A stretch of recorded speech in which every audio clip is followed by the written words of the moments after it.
komunikasi di pesawat ini. Semua jenis penerbangan elektronik tidak boleh diaktifkan selama lepas landas dan mendarat. Semua dapat menikmati penerbangan ini. Terima kasih.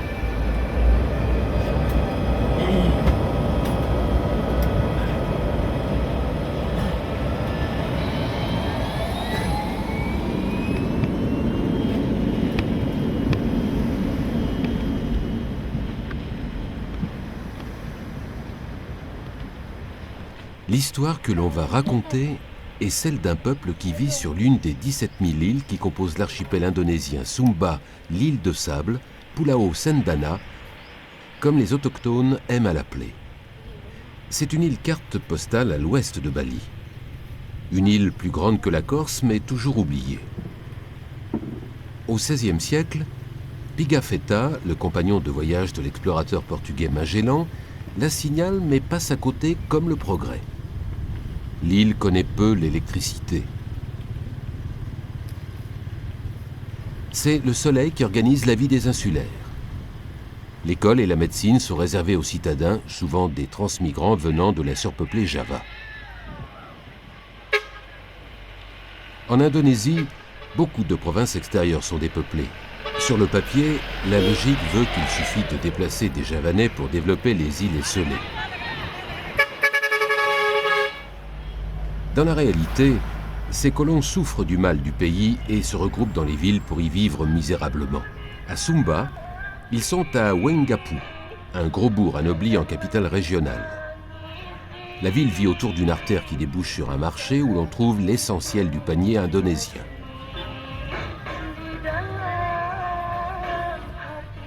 Mais l'atmosphère y est différente, envoûtante.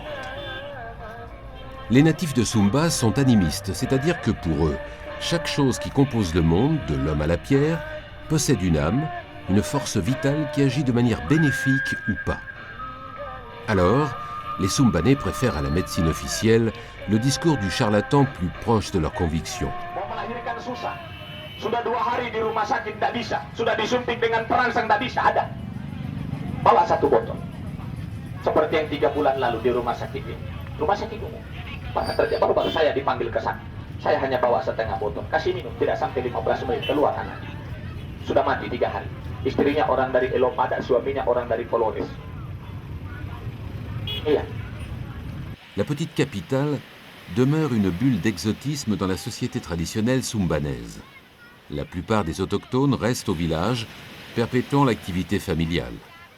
Eux sont pêcheurs comme l'ont été leurs grands-pères. Ils utilisent toujours une pirogue à rame.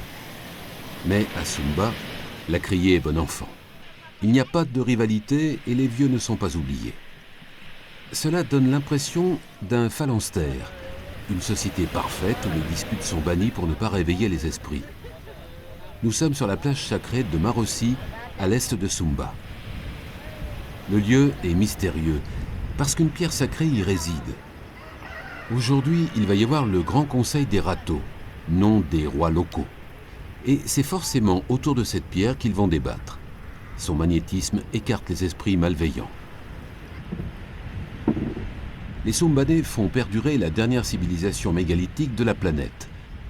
Alors, comme jadis leurs cousins bretons et ceux de l'île de Pâques, ils sacralisent les pierres en édifiant les dolmens et les menhirs. On raconte qu'une grosse météorite initia le culte mégalithique. Leurs lointains ancêtres, ne comprenant pas d'où tombait cette pierre, en déduisirent qu'il existait un autre monde dans les cieux. Les chamans s'emparèrent de cette croyance, et désormais, toutes les graves décisions se font autour des pierres. Aujourd'hui, les Rato doivent décider de la date de la grande passolade de Manukaka. C'est elle qui inaugure la nouvelle année dans cette partie de l'île. Lui, c'est le Rato Luka, un chaman vénéré, mémoire de sa communauté. Il a hérité du royaume de son père, car sur l'île perdurent les castes. On y trouve en effet des familles royales, les nobles, les guerriers, les hommes ordinaires et les esclaves. Au petit matin, la décision est prise. La fête rituelle de la Passola aura lieu à la prochaine lune noire. Le Rato Luka s'en va sur le long chemin qui conduit dans l'arrière-pays. Comme beaucoup de peuples insulaires, les Sumbanais se méfient des plages et ont toujours préféré les montagnes. De leur nid d'aigle, les guetteurs prévenaient les attaques ennemies pour que les serviteurs puissent partir au champ ou à la source. Aujourd'hui, les guerres tribales ont cessé, mais la hiérarchie sociale demeure pour ne pas contrarier les esprits. Les mariages sont toujours arrangés, surtout si les familles sont de sang royal. Et la dot remise aux beaux-parents ruine toujours le clan adverse parce que la causette reste irremplaçable. Il faut dire que le mariage demeure une occasion unique de prouver la puissance du clan. Une grande fête permet aux communautés de se retrouver. Autrefois, une myriade d'esclaves aidaient aux cérémonies et parfois certains étaient sacrifiés. L'histoire précoloniale de Sumba n'est guère reluisante puisqu'elle tourne autour de l'esclavage. C'est pour cela que les royaumes se faisaient la guerre ou plutôt pratiquaient des razzias. Ils revendaient leurs prisonniers pour accumuler un trésor et dressaient des dolmens et des menhirs. Pendant 3 siècles, qui comprennent la période hollandaise, puisque Sumba intègre les Indes néerlandaises en 1866, le trafic sévit sur l'île. Il faudra attendre les lendemains de la Seconde Guerre mondiale pour que l'esclavage soit aboli. En effet, le 17 août 1947, la jeune République indonésienne inscrit dans le préambule de sa constitution l'égalité des hommes. Mais l'indépendance aura bientôt un goût amer. Les années qui suivent sont terribles et la famine s'installe. Le peuple n'a plus rien à manger. Une guerre fratricide embrase la démocratie et en 1967, l'Indonésie bascule dans la dictature qui lance immédiatement ses grands programmes agricoles pour l'autosuffisance alimentaire.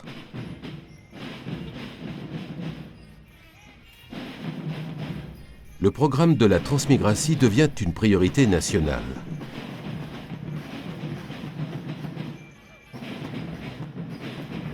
L'ordre est donné de mettre à profit l'ensemble des îles. Les transmigrants se mettent à dessiner des labyrinthes de terrasses à padis sur les flancs des montagnes. L'impact du grignotage est dévastateur pour le tissu forestier qui réagit comme une peau fragile. Chaque trouée s'infecte comme une mauvaise blessure. Comme l'écobuage est utilisé pour développer les cultures, la forêt recule inexorablement car les terres gagnées par le feu s'appauvrissent en quelques années, obligeant le paysan à aller plus en avant dans la forêt primaire.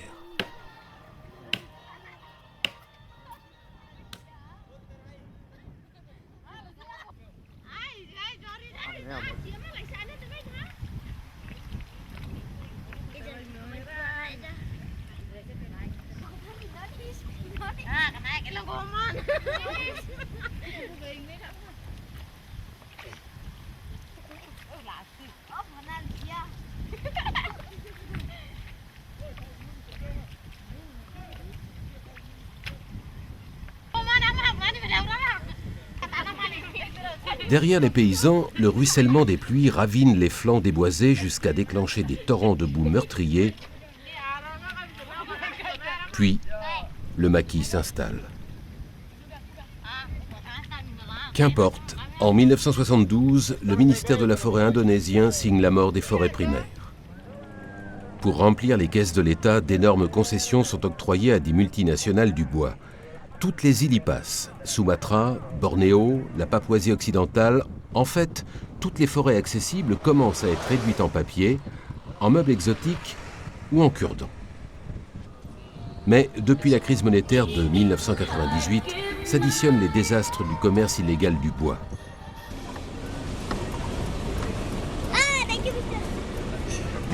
Les paysans ruinés se transforment en bûcherons clandestins. À ce rythme, 98% des forêts primaires indonésiennes auront disparu en 2030. Les conséquences climatiques locales sont catastrophiques. Depuis longtemps, les météorologistes ont remarqué l'impact de la forêt sur les événements climatiques. La respiration d'une forêt dense génère des courants d'air qui se transforment en vents d'altitude qui ramènent les nuages. Plus le tapis forestier ressemble à une peau de chagrin, plus les vents sont irréguliers et donc, plus les saisons bafouillent.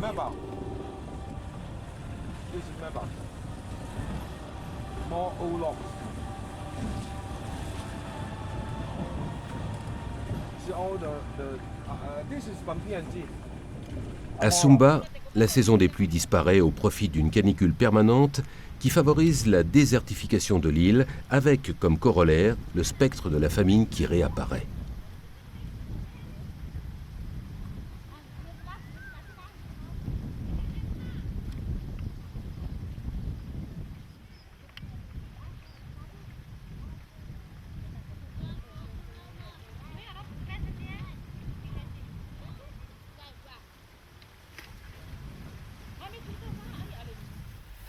On oublie souvent que la déforestation a un autre effet pervers, la multiplication des parasites. Les forêts sont les aires de nidification des oiseaux principaux insectivores. Ils ont déserté l'île comme en témoigne l'extinction de quelques espèces endémiques. Cela fait longtemps qu'on n'entend plus les disputes des oiseaux s'empiffrant de graines perdues lors de la séparation du grain de l'ivraie. Sans prédateurs, les insectes prospèrent dangereusement, surtout sur un terrain aussi favorable que les terres laissées en jachère. Les rizières abandonnées deviennent les pouponnières d'une espèce endémique de criquets migrateurs.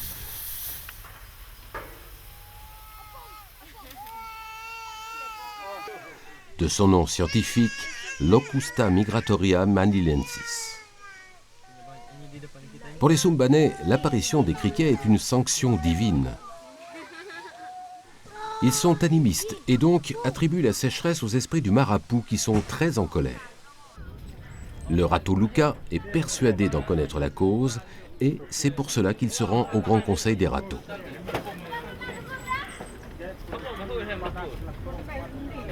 Respectueux de la tradition, avant toute palabre, ils se soumettent au rituel d'accueil en signe de paix qui se conclut par une prise de chic, le Siri Pinang. La queue de la feuille représente le phallus. Dans son limbe, il roule 2 noix d'arec, les ovaires qu'il saupoudre de chaux qui devient un sperme qu'il crache salement. À travers ce rituel, les hommes s'estiment et admettent une virilité réciproque. Le crachat rouge sang féconde la terre. D'ailleurs, nourrir la terre avec du sang est une constante dans les traditions sumbanaises.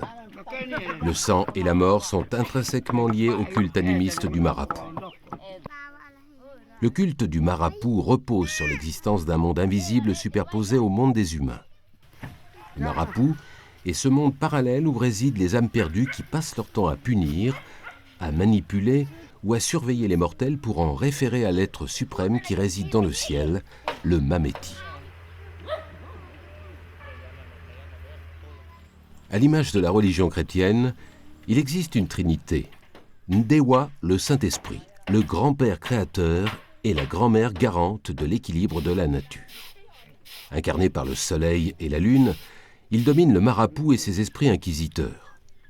Pour les Sumbanais, le marapu est une réalité quotidienne et il faut s'en prémunir.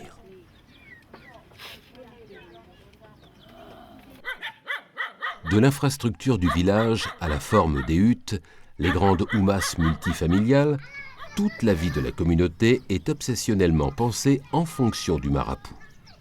Que ce soit pour des activités aussi anodines que le pilage du riz, la décision de partir en voyage ou la construction d'une maison, les Sumbanais s'efforcent de respecter les règles pour se protéger des esprits du marapu. Les toits des houmas, par exemple, sont surélevés pour favoriser la glissade des esprits qui, une fois à terre, sont piégés par les pilotis. La maison a une âme pour pouvoir se défendre.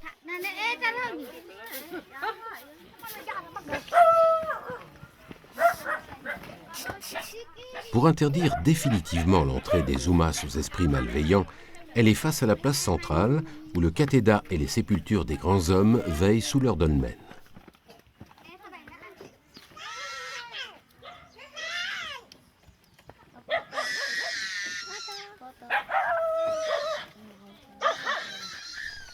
Pour qu'ils n'oublient pas la condition d'être humain, les morts ont été embaumés suivant un rituel précis. Le chaman a placé des bijoux pour qu'ils gardent leur prestige, momifié leur corps avec des icates et sauvé leurs yeux en posant 2 pièces d'or. Ces grandes âmes peuvent donc voir le dévouement des mortels sur terre pour en référer à Dieu. Les dolmens sous lesquels ils reposent sont un passage, une porte temporelle vers le royaume des cieux d'après la genèse du culte du marabout.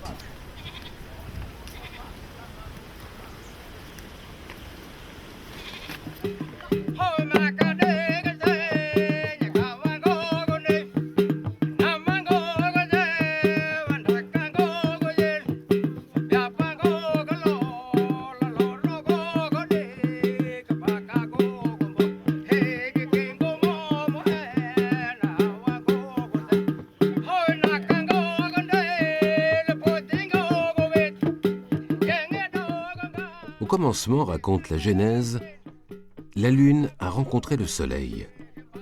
Ils peuplèrent le paradis de 7 garçons et 7 filles qui avaient chacun une qualité comme la dignité, la sagesse ou le courage. La princesse Nial était la curiosité. Ils vivaient en parfaite harmonie jusqu'au jour où Nial fabriqua un métier à tisser.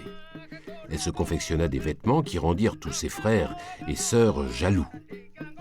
Dieu imposa la nudité et confisqua le métier qu'il cacha dans un lieu tenu secret, aiguisant la curiosité de Nial. Un jour, la princesse découvrit un passage qui donnait sur un pont surplombant une vaste étendue d'eau. Le métier était là.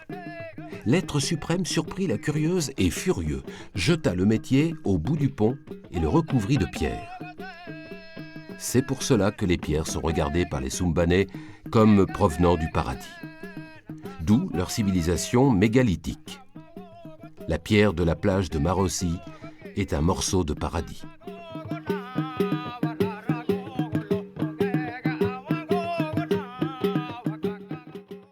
À la première occasion, la princesse Nial récidiva, mais prudente, elle s'accrocha une corde en coton.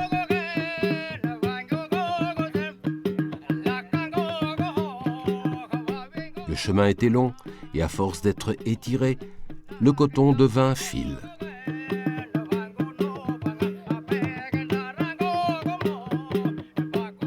La curieuse s'en moqua et déboucha à l'autre extrémité du pont sur le monceau de pierre qui cachait le métier à tisser.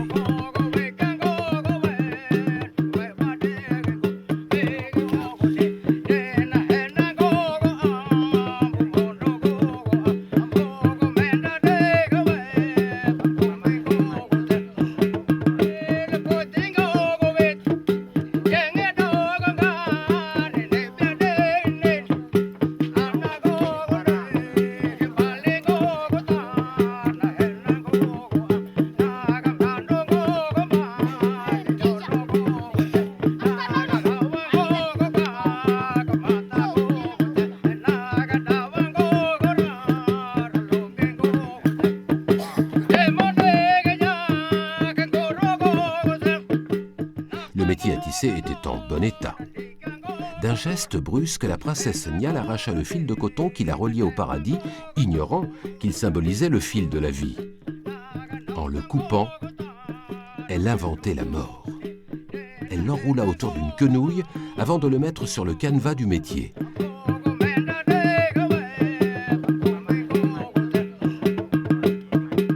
Elle eut soudain l'idée de symboliser les qualités de ses frères et sœurs par animaux.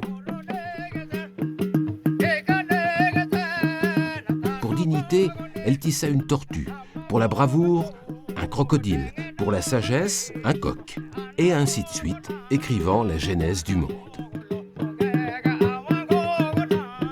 Quand elle eut fini l'icate, elle s'en fit un vêtement pour revêtir toutes les qualités du paradis. Mais s'y sentait étriquée, car par curiosité, elle avait gardé une partie de la bobine.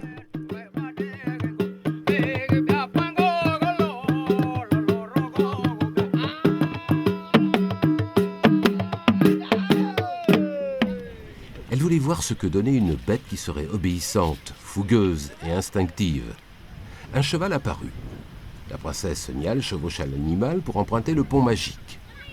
À l'endroit où le fil de coton était devenu cheval, celui de la princesse Niall disparut, provoquant la chute de sa cavalière. Elle bascula et se trancha la tête qui roula jusqu'à la mer.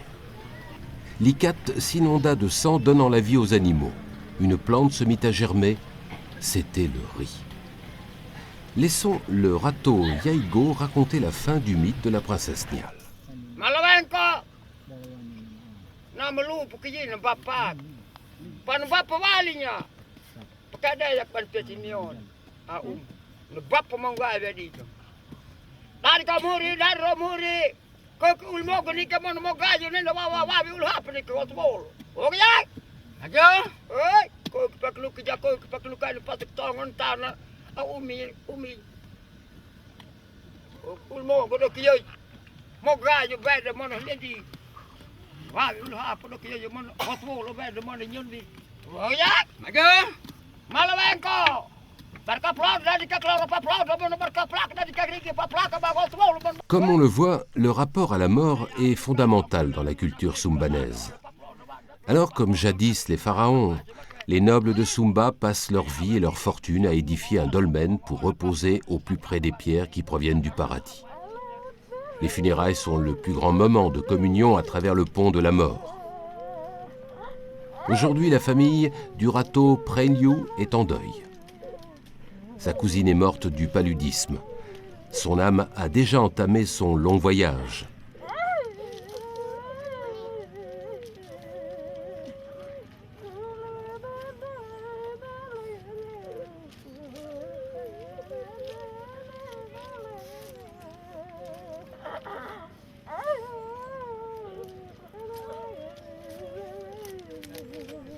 Pour l'accompagner, les femmes se relaient pour veiller la dépouille.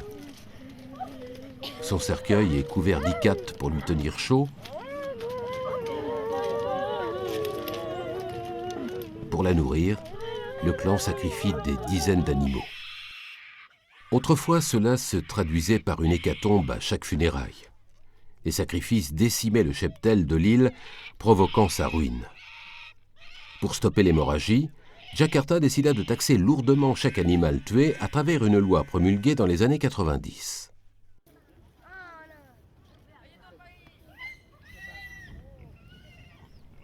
À l'époque, les Ratos s'étaient révoltés car la constitution de la République indonésienne protège le particularisme religieux de Sumba. La doctrine nationale, la Pancasila, ne reconnaît que 5 religions officielles.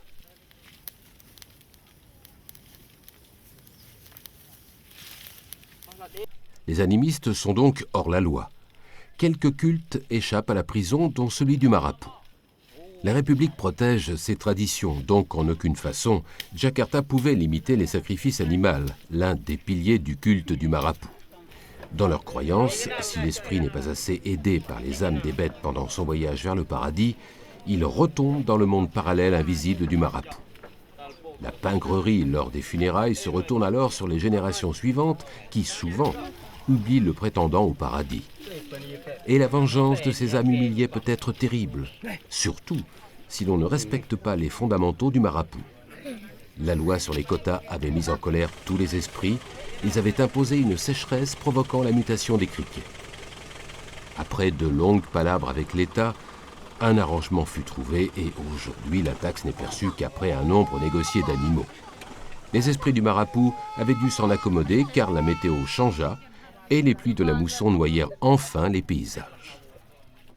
Les Ratos avaient juré de ne plus jamais provoquer le marabout.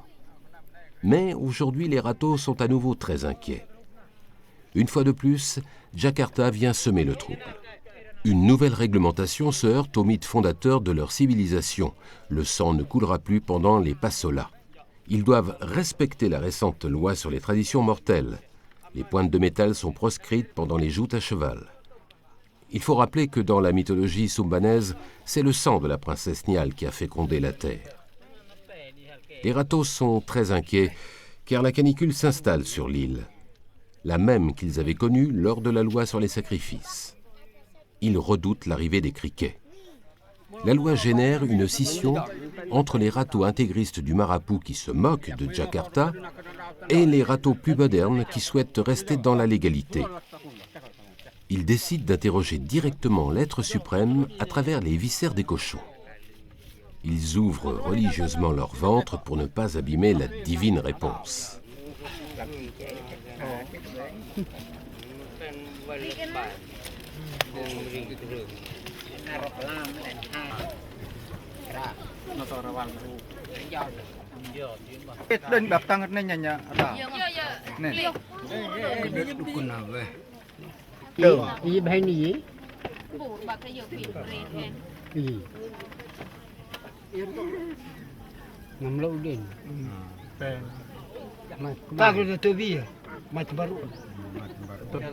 D'après la lecture, la décision est prise de dépêcher un émissaire auprès du roi Prélio.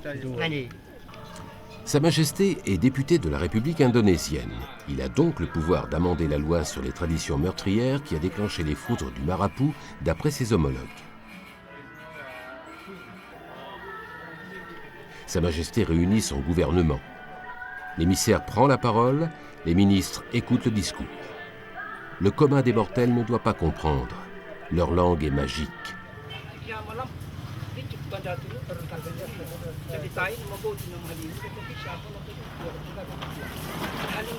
Il parle doucement parce que le monde parallèle du Marapu surveille. La demande de l'émissaire ennuie Sa Majesté. Pour lui, il n'y a aucun rapport entre cette loi jugée scélérate par les ratos et la sécheresse permanente qui favorise la mutation des criquets. Il a participé au sommet international sur l'environnement à Bali en 2007, l'après-Kyoto.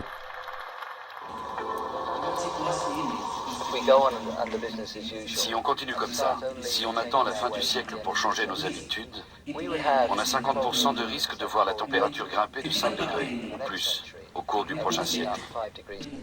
On y a débattu des causes, envisagé des régulations, mais on y a surtout confirmé l'augmentation des dérèglements climatiques, et notamment en Indonésie. Le vaste archipel endure la récurrence du phénomène d'El Niño. Ce courant marin imprévisible pousse la surface chaude de l'océan Pacifique vers l'Amérique du Sud, neutralisant les alizés. Les précipitations diluviennes se déversent alors sur les côtes américaines, tandis que la canicule s'installe en Asie.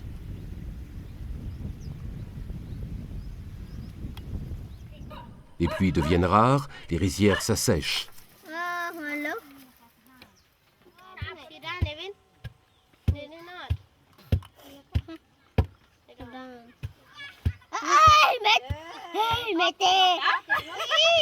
Le riz et le poisson quittent les assiettes puisque si la température des eaux augmente du côté du Mexique, elle refroidit du côté indonésien, faisant fuir le poisson.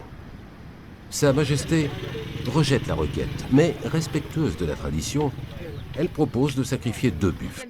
Leur sang fertilisera la terre à la place des chevaliers. De retour de l'entrevue royale, l'émissaire rapporte l'offre du roi Prélio. Ont-ils le droit, d'après le Marapu, de troquer du sang humain par du sang de buffle? Le clivage entre les ratos progressistes et les ratos intégristes se radicalise.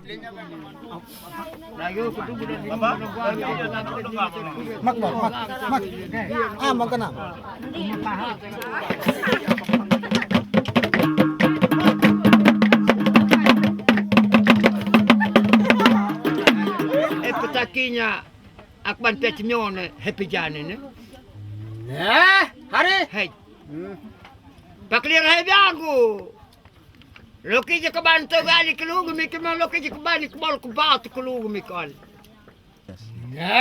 hari wagni juga wagni pegi bemu layak penglah layo hari pawali yo kabane rongwade musti orna pni lok nak terhen wabe hari jadi oh anabi yo umma ini.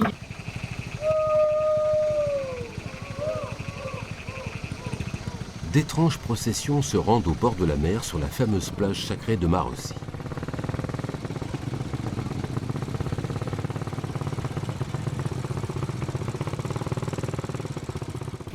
Les pèlerins viennent guetter l'échouage de petits vers marins, les nials, prélude à leur reproduction et qui salue la nouvelle année dans le calendrier du Marapout.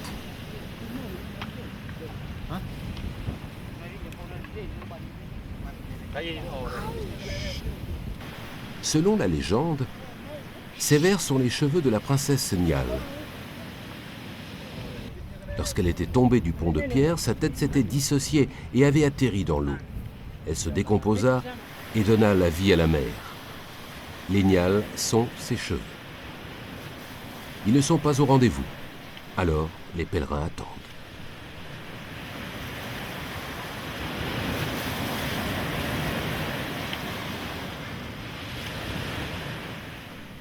Le massif échouage n'a pas lieu. Que sont devenus les Nials? Un seul est trouvé. À l'échelle de la planète, une peccadille. À Sumba, c'est un drame. Et pourtant, les eaux sont restées chaudes, donc toutes les conditions étaient réunies pour l'arrivée des Nials. C'est cela que ne comprennent pas les râteaux. Pour la première fois, les Nials ont boudé les eaux chaudes. La raison vient d'ailleurs. Depuis maintenant 20 ans, l'Indonésie paie son essor économique en nature. Mais la crise monétaire de 1998 ruine le pays. Pour éviter la banqueroute, les autorités relancent l'économie en pariant sur les palmiers à huile qui va générer un chaos écologique. Malheureusement, ce nouveau fléau s'additionne au désastre de l'industrie du bois.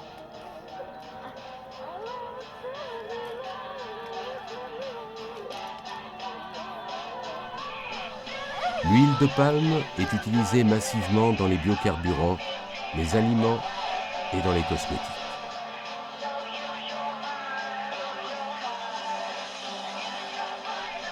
Pour répondre à la demande, on sacrifie les forêts primaires à grande échelle. Avec le couvert forestier mondial, disparaît une biodiversité qui va des plantes aux grands singes en passant par les oiseaux.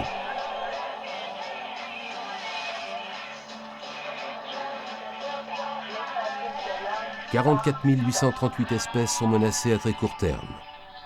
Seuls gagnants, les insectes qui s'adaptent et prolifèrent dans les espaces ravagés.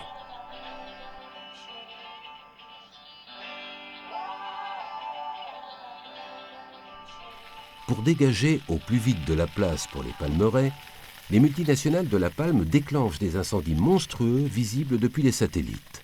Cette pratique débouche sur une catastrophe écologique. Rappelons-nous, en 1998, les incendies se conjuguent avec un sévère épisode d'El Niño. Malgré les conditions précaires, le feu est mis à la forêt. Rapidement, les foyers deviennent ingérables. C'est un monstre de flamme qui embrase les tourbières sur une profondeur de 10 mètres. Des veines incandescentes deviennent permanentes. La terre est carbonisée. L'Indonésie brûle et l'Asie du Sud-Est suffoque pendant des mois en attendant les moussons qui laveront, comme d'habitude, l'air de ces particules.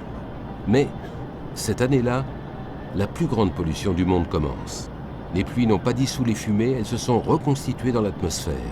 Le fameux nuage brun. Son épaisseur varie de 2 à 3 km. En constant accroissement, il s'étend sur une surface équivalente à celle des États-Unis et se déplace entre l'océan Indien et la Chine. Désormais indestructible, il forme une cloche qui filtre les rayons, retient la chaleur et perturbe le cycle des moussons. Les conséquences climatiques sont catastrophiques. Déluge de pluie en Asie, sécheresse en Australie et la fin des Nials à Sumba, car c'est lui qui a maintenu les eaux chaudes. Le nuage de pollution est trop récent et donc échappe à la science empirique des râteaux. Ils connaissent les étoiles pour se guider, la pharmacopée pour soigner et les signes de la nature pour prévenir El Niño. Comme toute leur science repose sur le Marapout, certains râteaux ne voient dans ce réchauffement climatique qu'une colère divine qui sanctionne le comportement des hommes.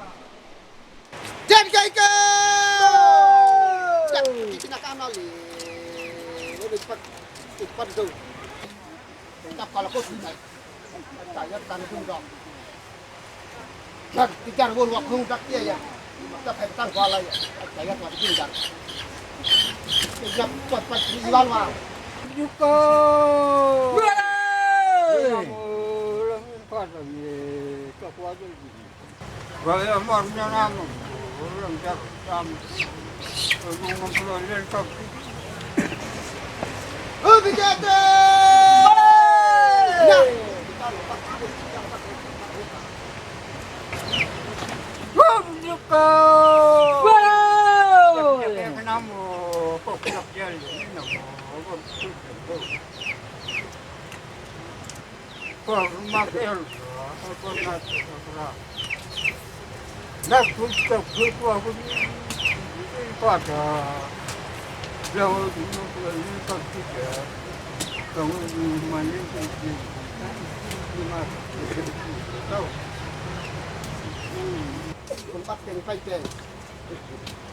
Hadirat Ahmed Uran, ikat nak pangan. Tidak, ya kena pelayan kapijan, bukan magarupan. Tanpa mengolah, amra. Bangkat pakai tu kabar, tapi dimunak itu. Agak jarang waktu hujan, bukan di kenapa. Jadi kaiko, yang kaya terledah. Boleh kau berani. Hanya mengarahkan palpik pala. Hal yang kanyak ini nu. Buat yang kanyak amha. Jadi kaiko. Jadi kaiko. Boleh mau lagi. Ini. Jaka biakannya kain magat kagabrik. Boleh berburu banyak mata mah. Jaka biakannya kain magat lakuk. Jadi kaiko. Ubi humbo. Baldak punya punya tahunya tanda. Baldak punya nak. Nyatu yang diwak lagi tu nyapa, bos kata orang lebih dekat liga tahu. La réponse divine se fera à travers la lecture des viscères des poules.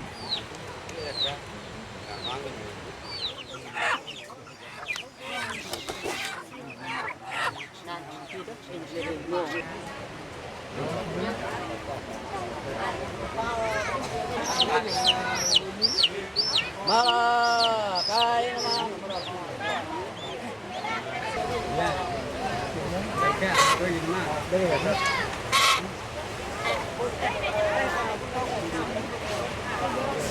Mam.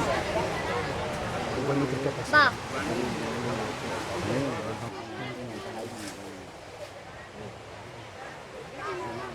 Oh, yan.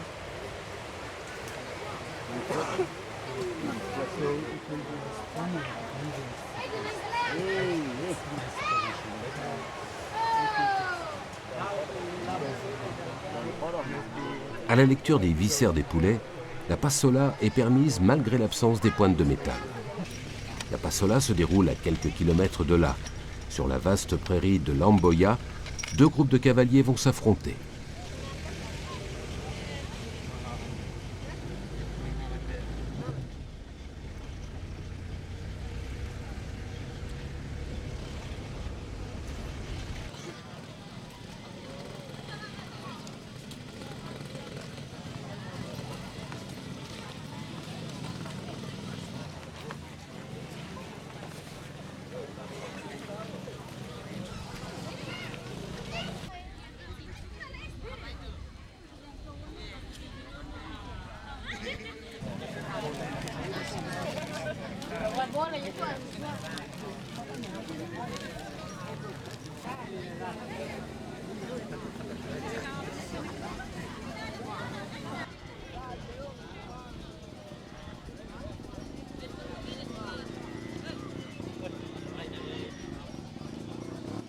La police est présente pour bien veiller au respect de la nouvelle loi. Bisa berjalan dengan aman, tertib, lancar. Diminta semua pihak yang tidak berkepentingan untuk mentaati aturan ritual adat Pasola Wanukaka yang telah ditetapkan oleh Ratu. Oleh karena itu, kepada Bapak Ibu, saudara-saudari, bahkan undangan yang sempat hadir untuk menyaksikan permainan Pasola hari ini, kami minta dengan sangat agar sekali lagi mentaati aturan-aturan adat ritual yang berlaku di sini. Tidak apa yang ada bagian bawah, at kejang dajar, pasti kepahan lagi dajar hei. Dia luas ketemu kamu. Saya udah di dalam dia, diam sudah. En fait, la passola se résume en une joute à cheval entre des clans. Les alliances se font autour des réponses aux marapous. À l'ouest, ce sont les clans de Barat. À l'est, ce sont les clans de Timur.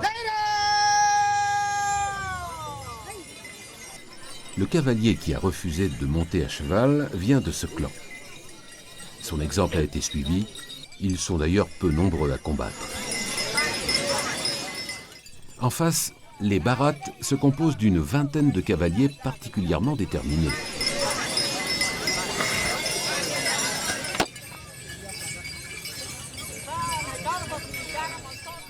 La sécurité devient une priorité.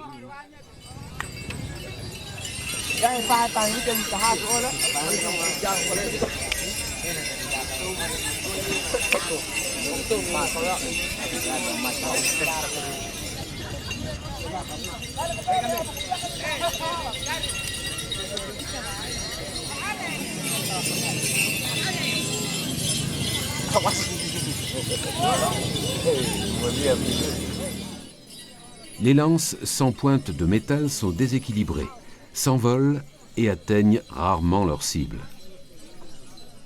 Le nombre d'attaquants devient déterminant. Les Timurs sont bousculés par les assauts des Bharats.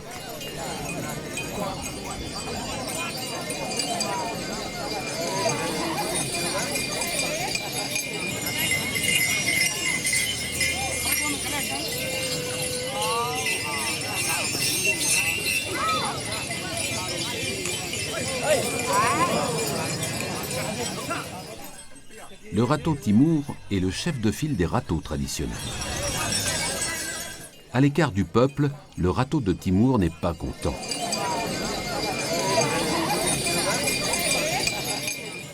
Lorsqu'une rumeur circule, les Bharats n'ont pas l'intention de sacrifier les buffles.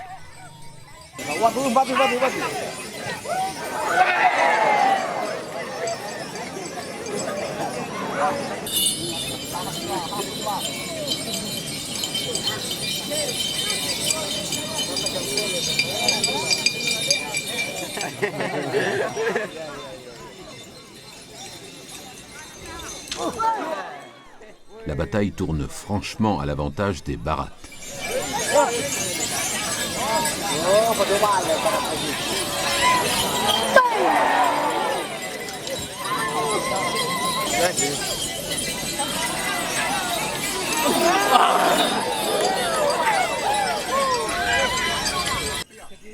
Les Timors sont acculés au fond de la prairie près de leurs partisans.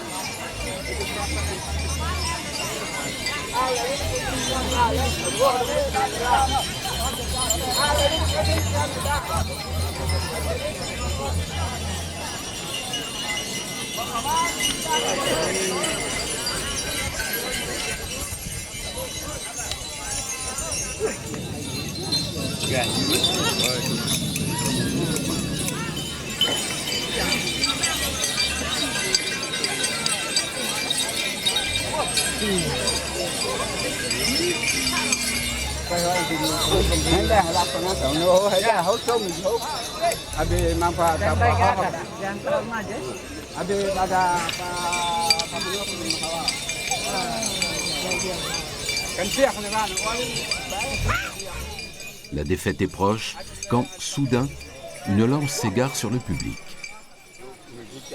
Le râteau Bharat tente de minimiser l'incident, mais les cavaliers Timors mettent pied à terre et provoquent un conseil extraordinaire des râteaux.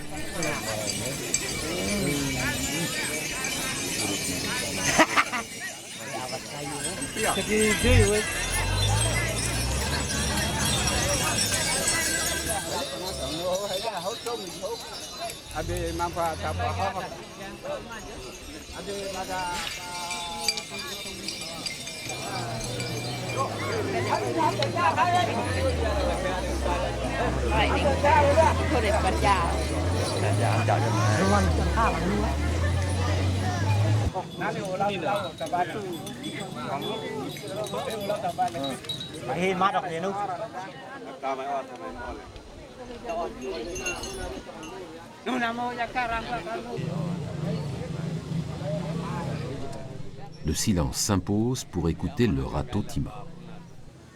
Oh, Biduka! Nim babalian ada barbali.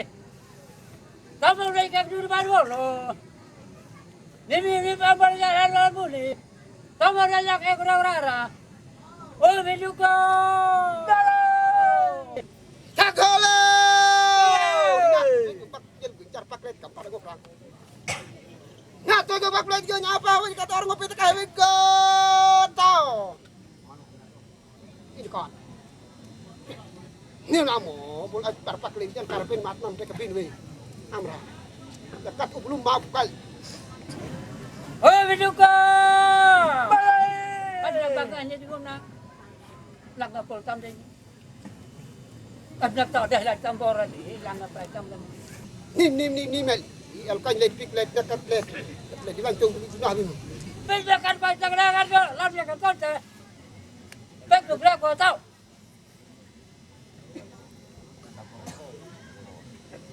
La passola est arrêtée et pas une goutte de sang a nourri la terre. Les Sumbanais s'en vont en silence. Le désespoir se lit dans leurs yeux. L'année qui va venir ne sera pas bonne. Il continuera à faire chaud, très chaud.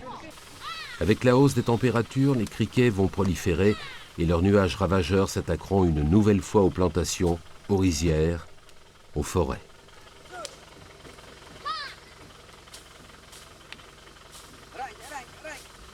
À chaque fois, après leur passage, la terre devenue désert se transformera en pouponnière pour de nouveaux essaims de criquets.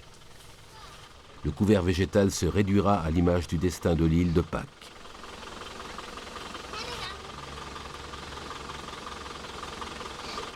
Déjà aujourd'hui, le buffle devient trop fragile dans cet environnement.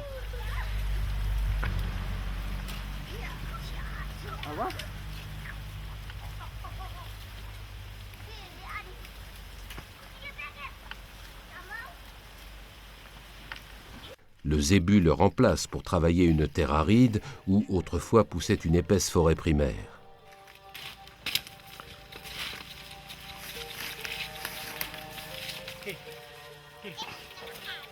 Sudah lama di Indonesia. L'Indonésie n'est pas la seule à raser ses forêts connaissant les répercussions climatiques. Depuis que l'Amazonie disparaît, les cyclones deviennent énormes et fréquents. Plus le couvert forestier africain se réduit, plus les déserts avancent. Nonobstant, la folie économique de l'huile de palme signe l'hallali des dernières forêts préservées. Que va-t-il se passer? Rien. En Indonésie, malgré la leçon de 1998, des incendies volontaires brûlent tous les ans les dernières forêts primaires pour les transformer en palmeraies. Chaque année, les impressionnantes fumées s'agglutinent aux nuages bruns qui maintenant grandissent d'une façon exponentielle car ils piègent les pollutions industrielles chinoises et indiennes. C'est pour cela que l'on parle de catastrophe écologique. Son impact climatique accélère les épisodes d'El Niño qui fait disparaître la saison des pluies et à Sumba favorise l'arrivée des criquets.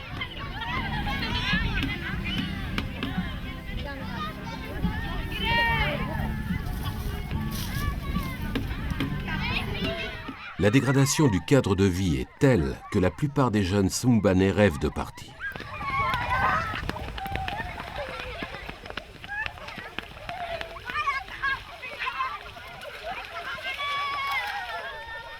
Sumba n'est pas un cas d'école.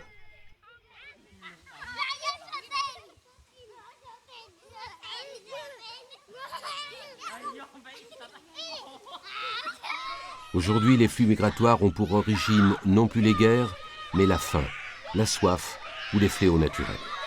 Nos utopiques frontières ne résisteront pas à ces réfugiés de l'écologie. les changements climatiques risquent de redessiner la géographie humaine dans le sang parce que surpopulation se conjugue rarement avec fraternité.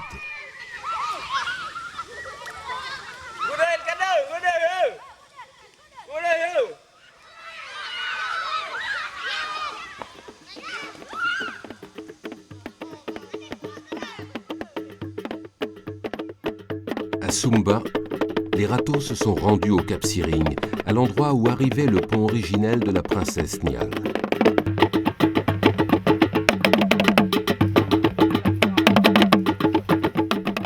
Ils sont venus sacrifier une chèvre pour interroger directement l'être suprême et calmer les esprits du marathon. Malheureusement, les entrailles ne peuvent traduire le concept de l'effet papillon. Comment peut-on expliquer que la simple coupe d'un arbre peut transformer un couvert forestier en désert de pierre? Ce que l'on sait, c'est que ce sera le pays des criquets.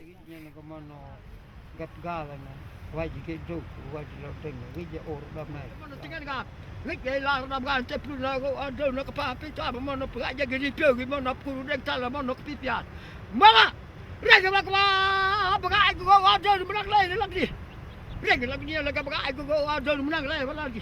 Reg lag niya laga baga ay go lag ju malali jawa kringo wabi ulapa ni go mabagot kle niya go makap da be chay na ga dia go mabagot kle. Ri ja pakli luka kla ma ka pa ga gi lag bota pai be go go na jae ka ba ni mani ku ya ni makli. Tak li gri wali dia na lagi ja per da kle lo tut umama ni na go pai be go jam ka da at jae ka ba ni mani ku ya ni makli. Dia kerja macam bayi, dia bantu ke apa saja. Kerja macam zaman bayi lagi, jadi jelas lalu lagi. Kerja macam goluan bocah, dia kan kau nak kau lagi. Lemu kau kembali kau bukan kalau kau dalam nenek, bos semua biar lagi. Lemu kau